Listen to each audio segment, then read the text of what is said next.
주를 높이고 영원히 죄 이름을 송축하래이다. 왕이신 나의 예수님, 왕이신 나의 예수님, 내가 주를 높이고 영원히 제 이름을 송축하리이다. 왕이신 나의 예수님, 왕이신 나의 예수님, 내가 주를 높이고 영원히 제 이름을 송축하리이다. 왕이신 나의 성령님, 왕이신 나의 성령님,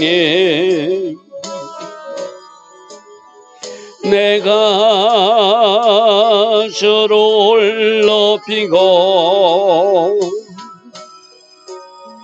영원히 제 이름을 송축하리이다.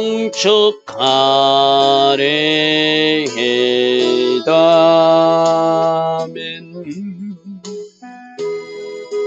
날마다 새벽 은혜 주시고 하루에 첫 시간 하나님을 예배할 수 있는 이 은혜, 이 복을 주시니 참으로 감사합니다. 오늘부터 에레미야 말씀을 통하여 우리 각 사람이 주시는 주의 음성을 듣기를 이 새벽에 우리는 소망하며 일어났습니다.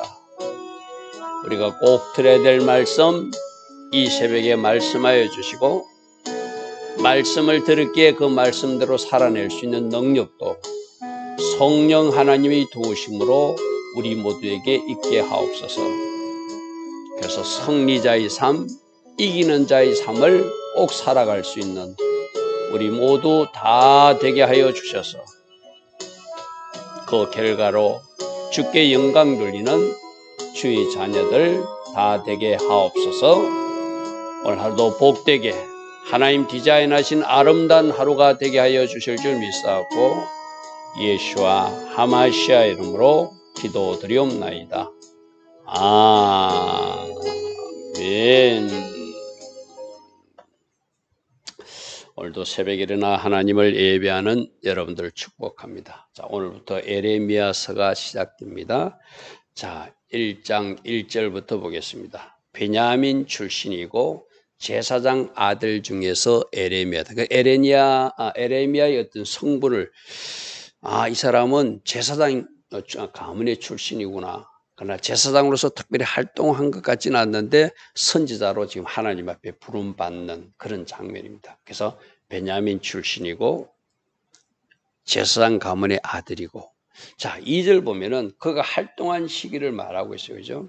그가 요시야 왕이 다스린 지 13년째 여호와의 말씀이 그에게 임해서 하나님이 이제 부르시는 장면이 요시야 왕 13년째 불렀다. 언제까지 활동하냐면은 바로 시드기야 왕이 포로로 잡혀갈 때, 예루살렘이 바벨론 군대에서 멸망할 때까지. 그래서 시드기야 왕 제11년 말까지 5월달에 성전이 불타고 그런 일이 있었잖아요. 그죠? 예루살렘이 사로잡혀 가기까지 임했다. 자, 다음 그림을 한번 보십시오. 다음 그림을 보면은 제가 이 성경 도우미방에 오늘 올려놓겠습니다. 우시야 왕이 죽던 해 때부터 므낫세 초기까지가 이사야 선지자가 활동했던 시기예요. 제가 표시를 해놨죠, 그죠? 우시야가 죽던 해부터 요담, 아하스, 특별히 히스기야 시대 때 많이 활동했던 이사야 선지자고 그 히스기야 아들 므낫세에게 톱으로 켜임을 당하고 순교당하신 분이 이사야 선지자거든요. 하나님 말씀 바르게 전한다고 듣기 싫은 말 전한다고 저 히스기야 아들 므낫세가 저 이사야를 톱으로 썰어서 죽여버려요. 악한 일 하죠. 그런 일이 있고 나서 아몬 왕이 2년 동안 근무하고 그 다음에 요시야 왕이 등장해서 종교개혁을 시작하잖아요. 종교개혁 시작하고 13년 차 됐을 때 BC 627년부터 에레미야에게 말씀 위해서 하나님이 부르시는 장면이에요. 언제까지요? 여호와서 요야김 시드기야 그 마지막 유다가 망하기까지 BC 586년 5월 달까지 에레미야가 활동했다. 그러니까 이사야가 활동하고 이사야가 순교하고 나서 조금 지나서 저 에레미야가 또 하나님 앞에 부름받는. 그 하나님께서는 하나님의 사역자들이 선지자가 필요하잖아요. 그죠? 그러니까 이사야 다음으로 부른 사람이 에레미야다. 이 표를 어느 왕 때 활동했는지를 보면 여러분들이 알 수 있죠. 제가 이 성경 도우미방에 올려놓을 것입니다. 자, 그래서 활동 시기는 그랬고 4절 보니까 여호와의 말씀이 내게 임했는데 내가 너를 모태에 짓기 전에 내가 너를 알고 있었고 네가 어머니 뱃속에서 나오기 전부터 내가 너를 성별하여서 너를 여러 나라의 선지자로 내가 세웠다. 자, 하나님이 사역자들을 하나님 일꾼들을 부르실 때 하나님은 태중에서부터 하나님이 작정하시고 예정하시고 엄마 뱃속에서부터 어머니 기도를 받아서 태어나게 하고 그렇게 성별하고 구분해서 하나님 일꾼을 세우듯이 이 에레미야도 너를 모든 나라에 다니면서 하나님의 말씀을 전하는 선지자를 하기 위해서 엄마 뱃속에 있기 전부터 배에서 나오기 전부터 너를 특별히 구별해서 내가 선지자로 세웠다. 그런 말씀을 이제 하나님이 부르셨다고 하는 것을 먼저 말씀해 주죠. 대부분의 지금 목회자들도 이 부르심을 하나님부터 받고 그렇게 지금 사역하듯이 그 선지자로 여러 나라의 선지자로 남유다뿐만 아니라 그 주변 나라에 대해서도 나중에 애굽에 대해서도 바른 말 하다가 또 핍박당하고 어려움을 당하는 것이 에레미야 선지자이기도 하죠. 그렇죠? 그래서 내가 너를 선지자로 세웠다. 지금 하나님이 부르시는 장면입니다. 자, 6절 내가 이르되 슬퍼도소이다. 보통 하나님이 부르실 때 나 같은 사람이 자격이 있나? 저 당시도 그랬어요. 제가 이런 일을 할 수 있는 자격이 있나? 그래서 어떤 목사님하고 상담도 하고 저 같은 사람도 할 수 있습니까? 그렇게 다 그런 마음이 들죠. 이 하나님의 일이라는 게 쉽지 않은 일이니까. 그죠? 그때 제게 상담해 줬던 그 목사님이 지금도 기억나거든요. 전도사님을 이렇게 해서 부르셨습니다 하고 그때 제게 상담했던 목사님이 지금도 기억나요. 마찬가지로 지금 에레미야도 슬퍼도소이다. 주 여호와여 보소서. 나는 아이라. 이때가 한 20살 때 되었다고 이제 추정하거든요. 나는 말도 잘 못하고 이런데 어떻게 내가 선지자 사역을 합니까? 근데 하나님은 그 모든 것도 다 아시죠. 다 아시면서 하나님이 부르시고 또 말 잘 할 수 있도록 하나님이 은혜도 주시죠. 그렇죠? 그래서 나는 말도 못하는데 모세도 그랬잖아. 나는 입이 뻣뻣한데 어떻게 합니까? 아니다, 네 형 아론을 붙여줄게. 걱정하지 마라. 모세도 사역을 잘했잖아. 그죠? 마찬가지로 에레미야도 나는 말도 잘 못하는 사람인데 어떻게 선지자 사역을 합니까? 라고 하니까 여호와께서 이르시되 너는 아이라고 말하지 말라. 내를 누구에게 보내든지 너는 가야 되고 내가 무엇을 명령하든지 너는 이제 말하는 사람으로 내 아이 사명자로 내가 부른 선지자로 그 사명을 타야 된다. 가라 하는 곳에 가야 되고 말하라는 것을 말해야 되는 이게 하나님 일꾼들의 바른 모습이죠. 하나님이 어디를 가라면 알겠습니다 하고 가고 또 무엇을 말하라든지 말하는 사람 그게 하나님 앞에 쓰임받는 사람들이라 할 수 있겠죠. 자, 8절입니다. 너는 네가 하나님의 뜻을 전하면은 대적하는 자들이 분명히 있을 것이다. 너를 핍박하는 자들이 있을 것이다. 그런데 그 사람 쳐다보지 말고 두려워하지 말라. 나 하나님이 너와 함께하여서 네가 위기를 만나면 내가 너를 건져줄. 자, 우리 조금 전에 표에서 이 에레미야를 부르기 전에 어떤 사건이 있었다고요? 악한 왕 므낫세에서 이사야 선지자가 톱으로 켜서 죽임당하는 상황을 보았던 사람이고 아는 사람이 에레미야라는 거예요. 그죠? 그렇게 하나님 말씀을 바르게 전하다가 저렇게 죽임당할 수 있는데 나보고 그 일 하라니요? 이럴 수 있잖아요. 그러니까 지금 두려워하지 말라는 거예요. 두려워하지 말라. 내가 너와 함께 할 것이고 내가 너를 구원. 우리는 보통 순교할 때 하나님이 함께 하신데 어째 순교할 수는 아니 최고의 상급 자리가 순교자의 자리죠. 그죠?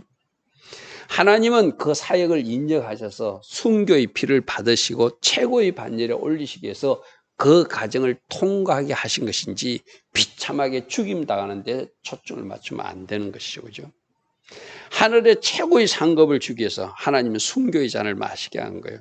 그것도 하나님이 최고의 상급 중에 하나라고 우리는 이해해야 되거든요. 그죠? 그리고 그 순교 당하는 그 당신은 사람들 보기에 비참한 모습일 수 있지만 저는 그 순간까지도 하나님 은혜가 같이 한다고 믿는 목사거든요.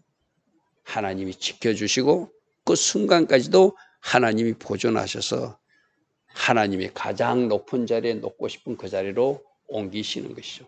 그러므로 너 이스라엘 일 때문에 두려워하지 말라는 거예요. 내가 너와 함께해서 너를 내가 구원할 것이다. 나 여호와가 하는 말이니 똑똑히 들으라 이 말이죠. 9절 여호와께서 그의 손을 내밀어서 아까 말 못한다 했잖아요. 그러니까 하나님이 손이 그 입에 대면서 여호와께서 말씀하시되 보라 내가 내 말을 네 입에 두었으니 이제 네가 뭔가 외칠 때 외치게 될 것이고 전할 때 전할. 이거는 설교 사역을 해보거나 뭔가 이렇게 가르치는 사역을 해본 사람들은 알아요. 하기는 하는데 이게 내가 하는 것이 아니라 이게 하나님이 도우심으로 한다는 것을 그 현장에 선 사람은 알게 내가 생각지도 못했던 말들이 나오게 되고 내가 생각지도 못했던 외아들을 사용해서 뭔가를 전달하고 있는 것을 보게 되거든요. 그게 하나님이 함께 하신 하나님이 손이 함께 하시고 하나님이 손으로 그 입에 대어주시니까 내가 내 말을 네 입에 넣어두었으니 네가 말하고자 하는 것들이 그냥 솟구쳐 나올 것이다. 솟구쳐 나올 것이다. 이 솟구쳐 나오는 축복이 뭐라고 그랬죠? 기온강의 축복이라고 해서 그죠? 쏟에서 막 분수처럼 솟아나오는 말씀이 있을 것이다. 이는 던지면 된다. 말하면 된다 이 말이죠. 그래서 하나님의 사역자들 특히 사명자들은 내가 내 말을 네 입에 두었다. 이 말씀을 여러분들도 잘 아멘 하고 받으시길 바랍니다. 자 10절 보라 오늘 내가 너를 여러 나라와 여러 왕국 위에 세워서 내가 그것들을 때로는 뽑기도 하고 파괴도 하고 파멸도 하고 넘어뜨리는 심판의 메시지를 전하는 사역자로 너를 쓸 것이다. 그리고 심판만 전하는 것이 아니라 건설하고 심는 회복의 메시지도 너를 통해서 말하게 할 것이다. 나 하나님이 심판에서 쓰러뜨린다면 쓰러지게 될 것이고 무너진다고 하면 무너지게 될 것이고 나 하나님이 다시 세워진다면 세워지게 될 것이고 건설하면 건설하는 그 역사가 네 입에서 선포된 대로 이루어지게 될 것이다 말이죠. 그러니까 에레미야가 말하지만 하나님이 말씀이니까 하나님이 파괴된다 했으니 파괴되고 하나님이 세워진다 했게 세워지는 그 일을 네가 감당하게 될 것이다. 그래서 네가 어느 나라에 대해서 심판의 예언을 하게 되면은 그 일이 실제로 이루어져서 심판당하게 될 것이고 어느 나라가 회복될 것이라고 말하면 그 나라는 또 회복될 것을 너희들이 믿어야 된다. 이 말씀이죠. 그죠? 자, 11절입니다. 여호와의 말씀이 또 내게 임하니라 이르시되 에레미야 내가 너에게 지금 무언가를 보여주고 있는데 뭐가 보이느냐. 하나님은 말씀으로도 주시고 환상으로 그림도 주시잖아요. 뭔가 그림을 보여주셔서 환상을 보여주셔서 근데 살구나무가 보입니다. 살구나무 가지가 보입니다. 이 살구나무 우리 한글성의 살구나무지만 저게 아몬드 나무 사케드 가장 일찍 꽃이 피는 나무를 말하거든요. 가장 일찍 꽃이 피는 아몬드 사케드가 보입니다. 이렇게 말하니까 마치 봄에 가장 일찍 알리는 나무처럼 네가 말하는 것이 그대로 속기성취되는 것을 네가 보게 될 것이다. 그 의미예요. 그래서 12절에 여호와께서 내게 이르시되 잘 보았다. 살구나무 맞다. 사케드 맞다. 아몬드 맞다. 그것이 가장 빨리 꽃이 피어서 봄을 알리듯이 내가 내 말을 지켜 그대로 이루는 모습을 네가 보게 될 것이다. 그러니까 하나님의 말씀을 선포하면 그 말씀이 그대로 이루어지는 것을 네가 살구나무 환상을 통해서 봄을 알리듯이 네가 말한 것이 속히 이루어지는 것을 보게 될 것이다. 그래서 하나님이 또 하나 보여주세요. 여호와의 말씀이 다시 내게 임해서 지금 무엇을 보냐? 내가 또 뭘 하나 보여주고 있는데 보이느냐? 이럽니다. 그러니까 눈을 열어주셨어요. 귀도 열어주고 눈도 열어주니까 끓는 가마솥이 보입니다. 그런데 좀 북에서부터 기울어진 모습으로 보입니다. 여러분, 뜨거운 물이 부어지고 있는 모습이거든요. 북쪽에서 부어져요. 이 말은 뭐죠? 북쪽에서 바벨론 군대가 와서 심판할 것을 보여주는 장면이거든요. 여러분들도 하나님이 어떤 환상을 열어준 사람들은 그 환상을 보면서 그것이 무엇입니까? 하나님 앞에 좀 물어보면 좋겠죠. 그죠? 그럼 그에 대한 설명을 친절하게 하나님이 해주죠. 지금도 먼저 그림으로 보여줘. 끓는 가마솥을 보여주고 북쪽에서 기울어진 모습을 보여주고 아, 북쪽에서 뜨거운 물이 부어지는구나. 뜨거운 물이 부어진다는 것이죠. 뜨거운 물을 받는 사람은 아프고 굉장히 힘들겠죠. 북쪽에서 바벨론 군대가 왔어. 남유다 백성들이 회개치 않으니까 하나님이 심판한다는 장면을 보여주는 장면이에요. 자, 14절. 여호와께서 내게 이르시되 재앙이 북방에서 일어나서 북쪽 군인들이 와서 이 땅의 모든 주민들에게 뜨거운 물을 붓듯이 심판하게 될 것이다. 내가 북방 왕국들의 모든 족속들을 부를 것인즉 그들이 와서 예루살렘 성문에게 각기 자리를 정하고 그 사방 모든 성벽과 유다 모든 성읍들을 치게 되게 될 것이다. 그러니까 유다 성읍들을 공격하고 나중에 예루살렘 앞까지 쳐들어왔었잖아요. 그죠? 우리가 뭐 히스기야 때도 그래서 갖고 또 그들이 한번 도망간 적도 있고 하나님이 초대하고 막아주신 방법이 있지만 결국 이런 몇 번 과정을 거쳐서 나중에 예루살렘 성이 BC 586년에 멸망당하죠. 지금 그것을 미리 보여주고 있는 거예요. 하나님 말씀이 반드시 이루어진다는 것을 살구나무 가지 환상으로 보여주고 끓는 가마솥이 북쪽에서 기우는 모습을 보고 북방 군대가 와서 이스라엘을 심판할 것을 남유다를 심판할 것을 지금 선지자 에레미야에게 보여주고 있는 장면이죠. 자, 16절. 왜 이렇게 심판하시는가? 나의 백성들이 나를 버리고 다른 신들을 섬기며 분향하고 자기 손으로 만든 것에 절하고 있으니 하나님이 하지 말라는 것을 그렇게 하고 있으니 내가 나의 심판을 그들에게 내릴 수밖에 없다. 왜? 그들이 모든 죄악을 내가 징계해서라도 70년 동안 포로로 잡혀가서라도 다시 회복되어 그 땅에 와서 잘 살게 하는 것이 나의 목적이지. 저대로 어스러진 채로, 저대로 부패한 채로, 저대로 우상 숭배한 채로 계속 산다는 것은 나 하나님이 용납할 수 없다는 거예요. 우리 앞에서 이사야 선지자도 말했지만 이스라엘 백성에게 내리는 징계는 종말적 심판이 아니라고 그랬어요. 그죠? 그 심판을 통하여 깨닫게 하고 남겨진 사람들을 남겨서 최종 구원할 사람을 선발해서 그들에게는 예루살렘의 영광을 보게 하는 것이 하나님의 목적이라고 했어요. 그죠? 지금 여기도 마찬가지예요. 그들이 하나님을 배반하고 하나님을 버렸다고 해서 그죠? 그리고 다른 신들에게 가서 분향하고 다른 신들에게 절하면서 우상을 숭배하고 있으니 내가 어찌 나의 심판을 그들에게 내리지 않겠는가? 그들의 죄악을 내가 어찌 징치하지 않겠는가? 내가 그들의 죄악 때문에 나의 백성 이스라엘 백성들이지만 심판할 수밖에 없다는 거예요. 우리 이제 앞에서 계속 말씀을 들어서 같은 이야기죠. 이때는 이미 언제라고요? 북이스라엘이 멸망하고 130년이 흐른 지점이에요. 시드기야 시대까지는, 나중 멸망할 때까지는. 그럼 하나님은 130년 동안 북쪽이 망하는 거 봤지? 아수르 군대에서 망하는 거 봤지? 나는 지금 참고 기다리고 있어. 왜? 나 자신 하나님을 위해서도 참고 있고 다윗 왕 생각하며 참고 있어. 그러니 제발 돌이켜 하고 130년을 기다려 주신 거예요. 근데 므낫세 왕이 어떻게 했다고요? 하나님 뜻을 전하는 이사야 선지자를 톱으로 썰어 죽이는 악행을 범하니까 이 친구들 도저히 안 되겠구만. 심판해야 되겠구만. 하고 하나님은 심판을 작정한 게 므낫세 왕 때라고. 그럼 므낫세 이후에도 그 이후의 왕들도 물론 요시야 왕이라든지 몇 사람이 나타나가지고 좀 이 종교개혁도 했지만 그들이 끝건데 회복되지 않으니까 하나님은 심판할 수밖에 없다고 그렇게 작정하셨다는 것이죠. 그렇죠? 자, 이건 오늘 우리에게도 적용한 마찬가지. 하나님 때론 기다려주고 하나님 좀 참아주시고 노하기를 더디하시고 참고 기다려주시는데 하나님이 어느 정한 선이 있거든. 이건 안 되는데 내가 용납하는 선을 넘었네 했을 때는 하나님이 현실적 징계를 통해서라도 우리를 돌이키게 하시는 것이 오히려 하나님의 사랑이라는 것이 그죠? 지금 그 이야기가 이어지고 있는 것입니다. 자, 17절. 그러므로 너는 네 허리를 동이고 일어나서 내가 네게 명령한 말을 다 그들에게 전하라. 네가 본 대로 살구나무 가지 환상도 전하고 북방에서 가마솥이 쏟아지는 환상도 전하라. 심판한다는 것을 전해라. 심판하는 이유는 우상 숭배라고 전해라. 나 하나님을 버린 것이 죄라고 말하라는 거죠. 그리고 결코 그들 때문에 두려워하지 말라. 내가 그들 앞에서 네가 두려움을 당하지 않게 너를 선지자 사역할 수 있게끔 내가 보호할 것이라는 것이죠. 보호할 것이라. 내가 그들 앞에서 두려움을 당하지 않게 할 것이다. 18절.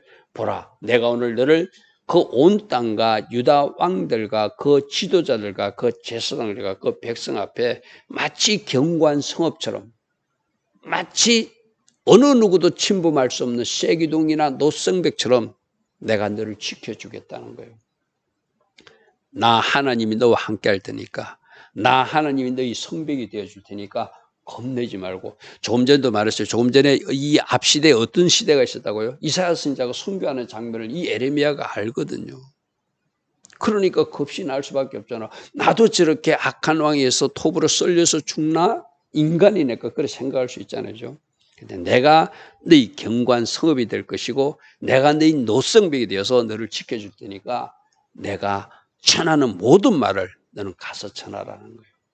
그들이 너를 친다는 것은 너를 핍박할 수는 있다. 너를 욕할 수도 있다. 너를 공격할 수도 있지만 너를 이기지 못하도록 내가 막아주겠다는 거예요. 이는 내가 너와 함께하여 너를 구원할 것이기 때문에 네가 이 사명을 잘 감당해 주기를 원한다. 부르시면서 격려하고 그 소명을 잘 감당하기를 원하는 바람을 전달하는 장면이 오늘 우리가 에레미야서 1장에서 살펴본 말씀이었습니다.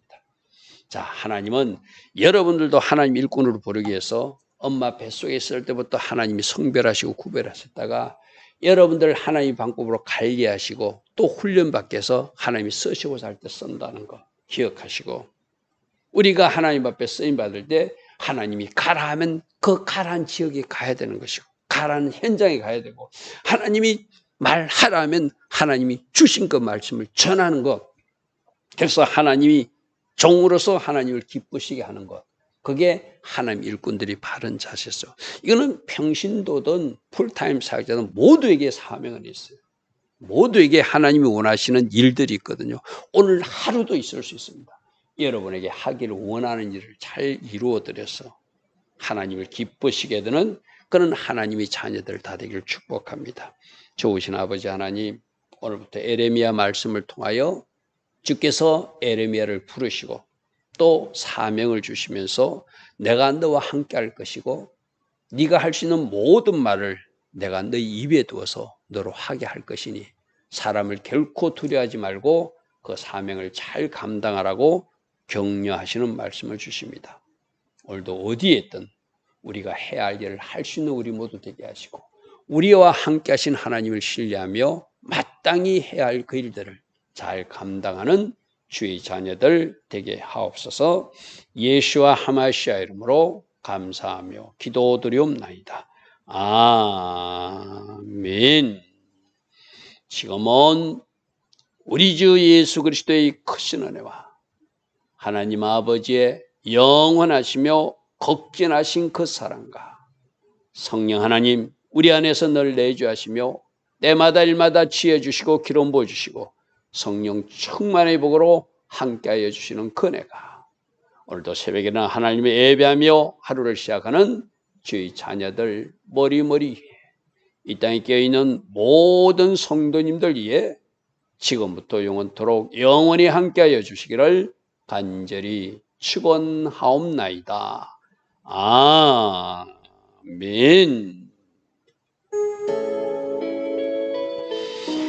주님 감사합니다. 오늘부터 에레미야서 말씀을 주십니다. 우리가 새겨들을 말씀 잘 새겨들고 주신 사명 잘 감당하는 우리 모두 될 수 있도록 우리 한 사람 한 사람 위에 성령으로 함께 하시고 도와주시옵소서. 주님 감사합니다. 주님 감사합니다. 주님